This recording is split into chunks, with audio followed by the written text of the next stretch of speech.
Turning long, slender parts can have its challenges. Tonight, I'm going to show you a few tips to have success with it.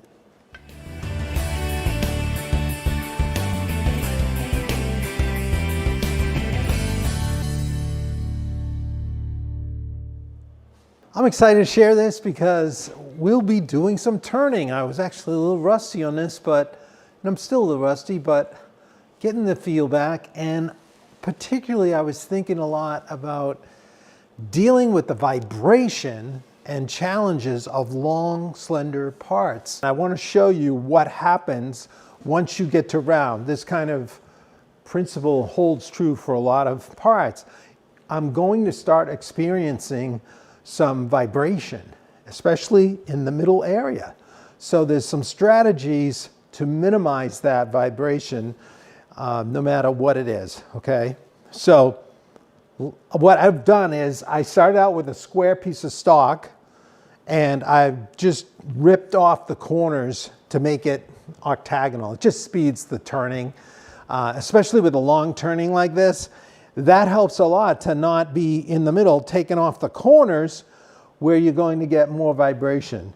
And it saves you time just to rip those corners off. It's super easy. I've already knocked in my spur center on the end here, and I've got the live center ready. So let's head over to the lathe.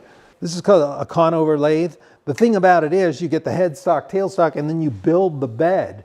So that's kind of nice. You can build it as long as you want. And that's why I had to bring this up, because the Rikon lathe that I have is not long enough to turn this 46-inch piece.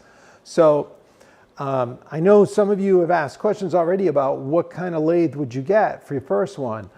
You know, the old standby that was everywhere in the first lathe I learned on when I was 13 years old, 14 years old, was a Delta.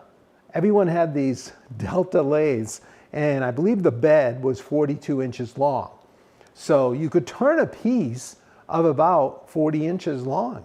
And that's what a lot of the standard kind of size lathes are now. I'm not sure if Delta even makes anymore, and if they do, it's certainly not made in this country like they used to be. But a lot of people used to buy the Delta lathes, and you could simply buy or find an additional lathe bed and bolt it to like a plank and make yourself a double bed. That's what Pug Moore had in his shop. Wow. And I did a lot of turning on a lathe like that. Simple. And this conover is similar in that way, but you make your own ways. I am going to change these ways because they're solid wood. That's so stupid. They're made out of poplar, but I am going to put the next ones are going to be like a laminated beam, even if I have to make it myself. The reason being is the poplar has gone out of shape a little bit. It's, you know, and it changes dimensions seasonally, so the headstock and tails, sometimes they get really tight. And this has a kind of vibration in it too. I made it to kind of travel. So this is not the optimal lathe to be showing how to turn without vibration, because it has its own built-in vibration. You can see this one has a motor hanging right off the bed, which is not ideal either, because you're going to get a little bit of bounce. So let me turn this on and I'll show you. It's not bad, but I can feel a little bit of a shimmy there. Let me go ahead and mount this in. I've got this all set.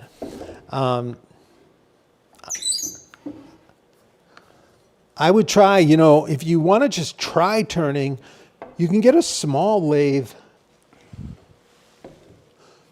and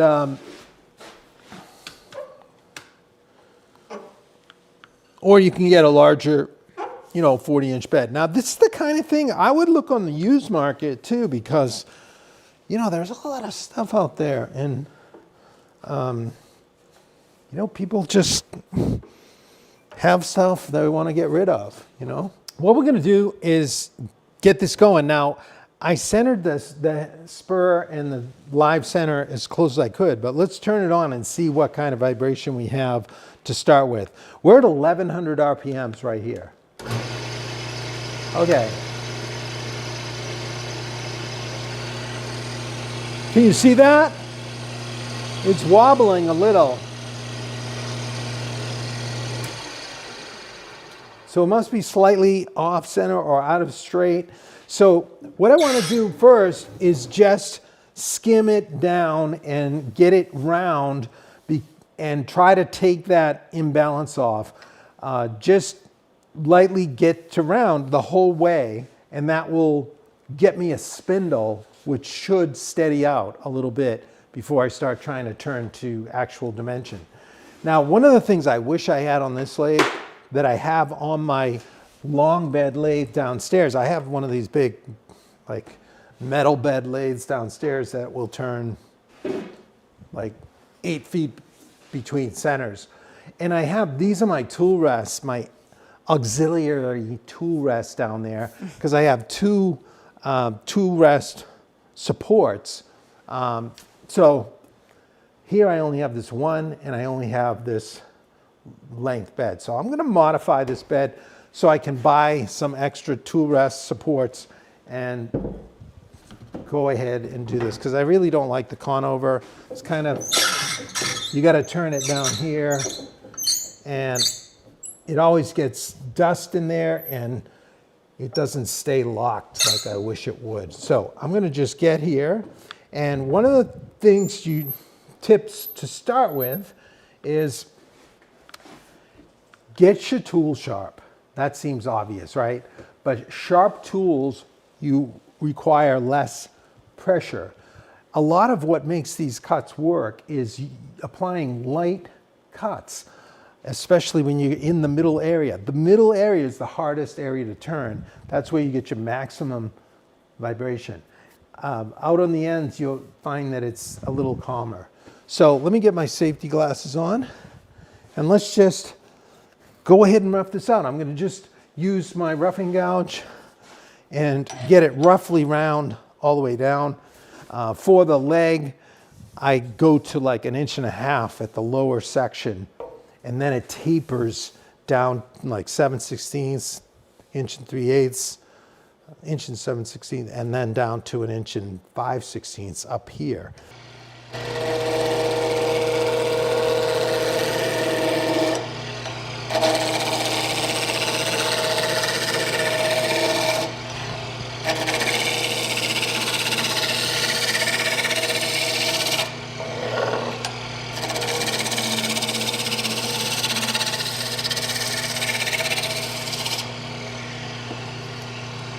Sure I'm not.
safety rest.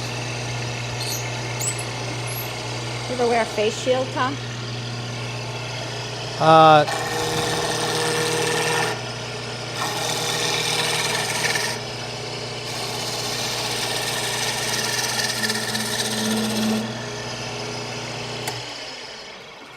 Okay, there we go. So that's roughed out. I do not currently have a face shield. My one is all, I ruined the last one, but I've never had anything fly off. Not that it won't happen, so I'm doing my best with my safety glasses. I'm going light. Now, you may not have noticed, but I did experience a little more vibration, but not too bad in the middle. And because I'm using a roughing gouge that's sharp, this 3/4 inch roughing gouge, I'm coming in, I'm actually making kind of there's a light point of contact. It's U-shaped. And I was making it at the optimal angle, so there wasn't much pressure or push on the workpiece to shave that off. So you can see I've got it nicely roughed and rounded. Now it's just spinning more smoothly. So what I'm going to do is come to the center area here, and what I'm going to do first is try to get a steady rest on there and give me a little bit of dampening to the vibration in the center area. So let me just use my template to get an idea where I should put the steady rest. I'm just going to throw it in this area right here. So I need to very carefully create a flat right in this area. I'm going to see what happens. Watch, we're going to get some vibration here. But in order to dampen the vibration, I'm actually going to, this is one of the first tips. Now, this is an advanced turning technique to actually steady it with your hand over the workpiece like this. And just by lightly bearing against it while it's spinning, and just my thumb goes here and controls the skew there. My other hand is controlling it actually more. But sometimes your hand gets hot, so I actually wear a glove for this and just lightly pressure it. So I've taped up the fingers for, it's just slick on there, but here we go. Let's see what happens. All right, that's not bad. If I stay light,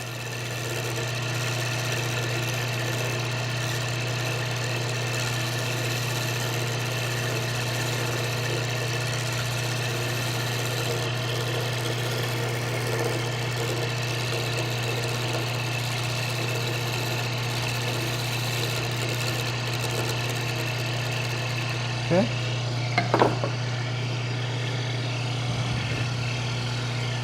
I'm going to stand.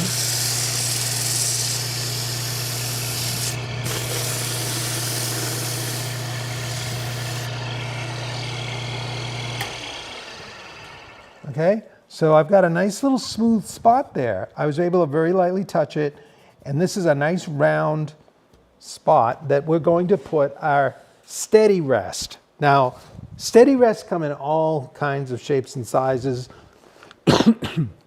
You can buy aftermarket steady rests. I've had them made for other ones over the years that I thought were going to work perfectly, and had like metal bearings put on them, and you know, for bedposts mostly. And as soon as that bedpost started vibrating a little bit, the metal bearings would actually dent the wood, and they stopped rolling and just didn't work. So I have since seen people often, you may have seen this too, using like skateboard wheels on the controlling steady rests that come in, and you bear them like against a round point like this. You might have two, you might have three, but usually you just want two. You want them kind of in, as you're looking in, you want pressure right about here and then coming up there. So almost like if this were a clock and this was the vertical 12 o'clock, it'd be about like 2 o'clock and 8 o'clock. You know, is where the pressure is, because your tool is coming in and it's the other point of pressure when it's riding. And it seems to work fine that way. Well, I don't have either. I made myself one, and I made this based on what I saw another woodworker, a guy who's a real good wood turner, how he had made them. And this is just a thing I had modified. I've got this where it would sit down in between the ways like this, and then whatever it is, you know, to make it work for yours, you basically want to end up with a post behind the work that has on it, I've got like a 3/4 inch piece here of just white pine. And what I'm going to do is first lock in the base with the white pine in line with where I want it. So I found that with these wooden ways, to have that thing in the middle is helpful. Now I got your joke about changing your ways. I didn't know that was called a... You're looking at me like, all right, okay, that went over. That was really bad. Sorry. Okay, so what I've got here is a cutout, like you can just use a drill press or whatever, and it's larger, so it's going to hit here and here. And I did it on both ends. I'm just showing you on this end, but I've already got it kind of burnished here. So this is end grain pretty much, or kind of diagonal grain, and I'm going to just push that up against the workpiece and let it ride, right? I may adjust it while it's going, but it's bearing against it lightly. And then I made this little handle, which doesn't really work that great. So I'm going to lock it in with, because the bolt spins a little over here. I got to get something that doesn't spin. All right, so you can hear it bearing against it a little, but just that pressure is helping. Now, if I was a professional turner, I've watched this guy on, I've mentioned him before when we've talked about turning, Steve the Wood Turner. He's on Instagram and YouTube. Amazing full-time turner. And he'll turn hundreds of balusters and whatever, skinny like this. And I've watched him and tried to figure out how his steady rest was. But he's got a great, old lathe. And it's as if he flips this piece of wood, like this old piece of wood that's hanging off on his wall or something, and he flips it up and he just pops it there. Like it takes him like 3 seconds because he's so used to this, right? And he knows exactly how much pressure it's going to give, and he just goes whoop, whoop, and it's kind of wedged in there, and it's creating a pressure. So he doesn't have the fancy skateboard wheels or anything. And this is a guy who ought to know, right? And he just blows through them. It's amazing. But I'm not up against a wall, and my lathe is not situated really stoutly on the floor. It's got a little vibe. So this does something, okay? So let's turn it on.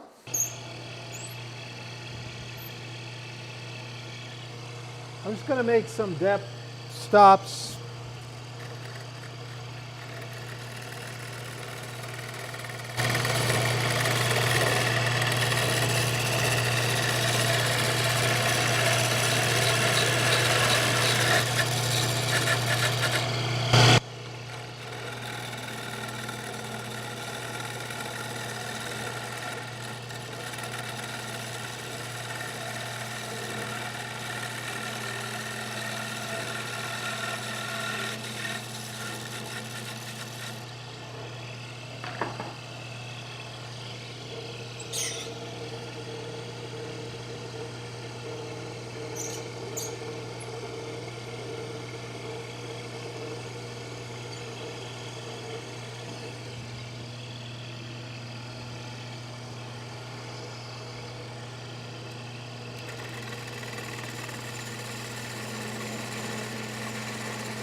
Okay. You can hear me okay over that, right? Can you? Do I have to turn it off? Okay.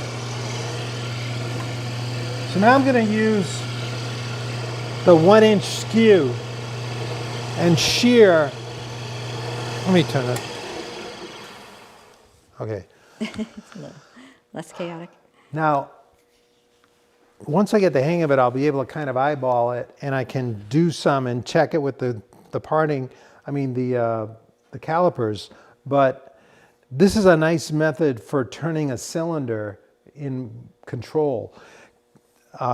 So what I'm going to do, I just made these little depth stops, and that's like 1.5 inches for that section. And now I'm just going to level it between those stops, and we'll get very close to a cylinder.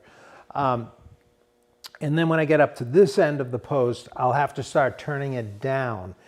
And once I have a round, I can move my steady rest over to an area that may still be slightly heavy that I have to sand, and I'll let it go there, and I'll finish turning that end. But let's just do this for this session. And for this, I'm going to have to use my other technique in conjunction with the steady rest, using my hand on the back. And that helps to really calm it down. Those two things, sometimes you don't need to set up the steady rest. You can use the hand method, but I would definitely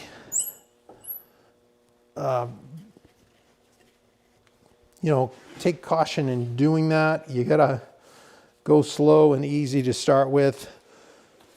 Can you talk 1 second about your method for choosing where you're going to position the tool rest in relation to the tool cutting? Well, I want to have a good angle here. I'm about 1/4 inch away, and that'll give me a good angle here. Now, when I start cutting, I can't really go into the turning too much, but with a skew, and this is beautifully demonstrated by Steve the Woodturner, you'll see him go so fast. I'm going to lay the skew in at a skewed angle, so it's beveled on both sides, and it's resting on the bevel or just at when the point starts to hit. So I'm not technically riding the bevel, as I'm just like slightly up off the bevel. But it's as if you're using the bevel. But right when I start to cut, watch, I'm going to get not shavings, but this shearing kind of cut. I'm not getting like powdery dust. I meant to say I'm actually getting shavings. Okay, so that's the beauty. That's a shearing cut. That's the fastest cut, and it also, with a sharp chisel, it allows me to put very light pressure and remove material. If I came in here and went perpendicular and then did this, look at what happens. Look at the quality of the material that's coming off. It's powdery, and it's the fibers you're cutting perpendicular to them, you get in this scratched area. Whereas when you come in with the shearing cut, it's quiet, it's light, and it's very effective at removing material quickly.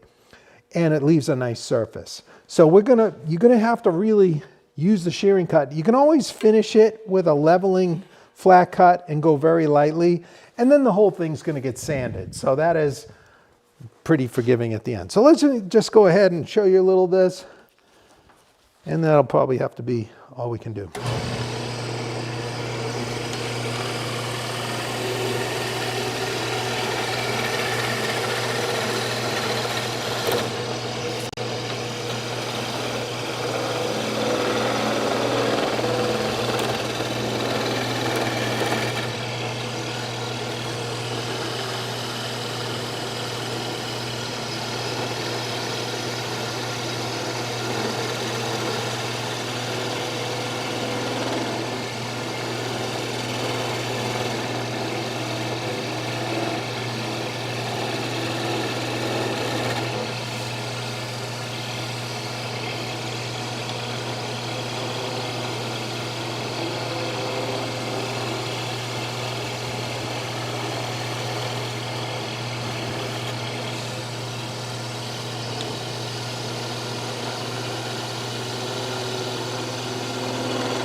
And down here,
Hear that?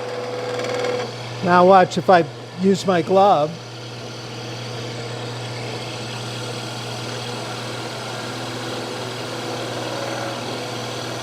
I can quiet that down. Get a little more right there.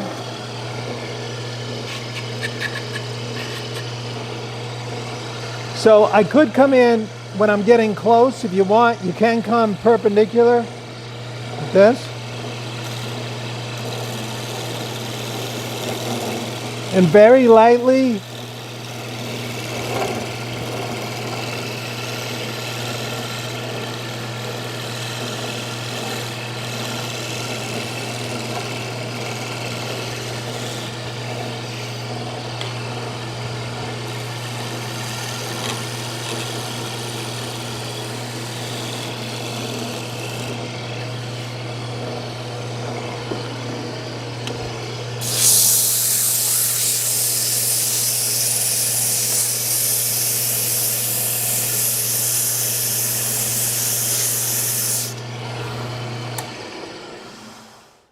so in a nutshell, that's like quickly getting it into a round condition. Now, let me do a little bit more over here. I'm going to move the tool rest.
Okay, we're almost there.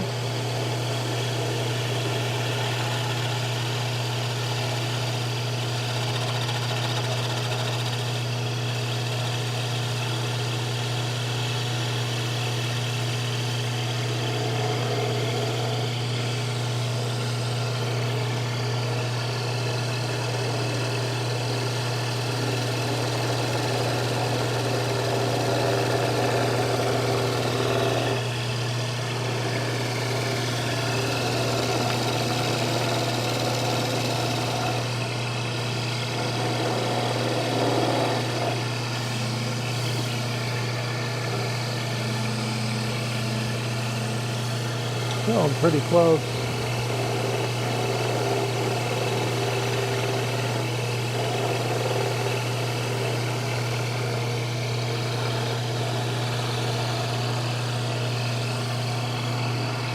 Then I could come in here.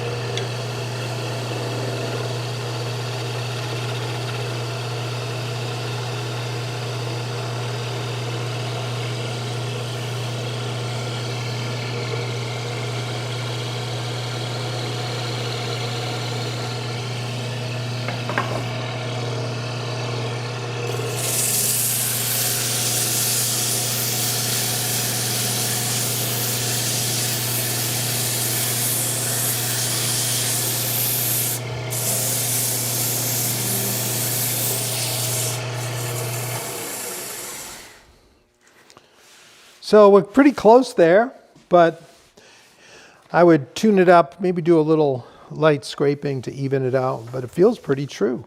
So when you use the hand method to still the vibration, do you ever worry about catches or cutting your hand?